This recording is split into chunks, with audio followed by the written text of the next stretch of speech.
নমস্কাৰ Assam Gk Raj চেনেললৈ স্বাগতম জনাইছো। আজি প্ৰথম প্ৰশ্নটো হৈছে অসমৰ মাটিকালি হিচাপে আটাইতকৈ ডাঙৰ জিলা কোনখন? ইয়াৰ অপচনসমূহ দিয়া আছে কাৰ্বি আংলং, কামৰূপ, ধুবুৰী আৰু নগাঁও। ইয়াৰ শুদ্ধ উত্তৰ হৈছে কাৰ্বি আংলং। ২ নম্বৰ প্ৰশ্ন কাৰ্বি মালভূমিৰ সুউচ্চ শৃংগটোৰ নাম কি? ইয়াৰ অপচনসমূহ দিয়া আছে বৰাইল, জাতিংগা, ৰেংখা আৰু সিংহাসন। ইয়াৰ শুদ্ধ উত্তৰ হৈছে অপচন নম্বৰ খ সিংহাসন। তৃতীয় প্ৰশ্নটো হৈছে উত্তৰ পূৰ্বাঞ্চলৰ প্ৰৱেশদ্বাৰ বুলি কাক বুজোৱা হয়? ইয়াৰ অপচনসমূহ দিয়া আছে ধুবুৰী, গুৱাহাটী, নলবাৰী আৰু নগাঁও। ইয়াৰ শুদ্ধ উত্তৰটো হ'ব অপচন নম্বৰ খ গুৱাহাটী। চতুৰ্থ প্ৰশ্ন হৈছে অসমৰ সীমাত লাগি থকা বিদেশী দেশখনৰ নাম কি? ইয়াৰ অপচনসমূহ দিয়া আছে শ্ৰীলংকা, ভূটান, নেপাল আৰু বাংলাদেশ। ইয়াৰ শুদ্ধ উত্তৰ হৈছে অপচন নম্বৰ খ বাংলাদেশ। ৫ নম্বৰ প্ৰশ্ন ভাৰতীয় সাৰ নিগমৰ কাৰখানা ক'ত অৱস্থিত? ইয়াৰ অপচনসমূহ দিয়া আছে ধুবুৰী, নামৰূপ, গুৱাহাটী আৰু বঙাইগাঁও।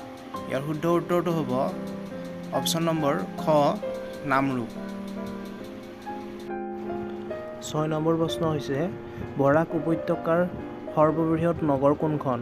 ইয়াৰ অপচনসমূহ দিয়া আছে কাছাৰ, শিলচৰ, কাৰ্বি আংলং এটাও নহয়।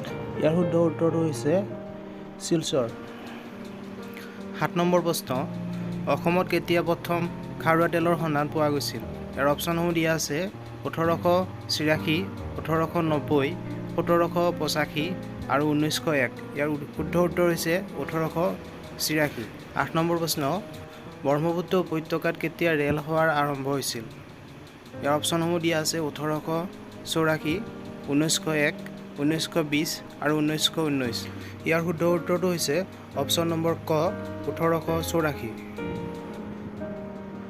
৯ নম্বৰ প্ৰশ্ন অসমৰ ভিতৰত দীৰ্ঘতম ৰেলপথৰ সুৰংগ ক'ত অৱস্থিত?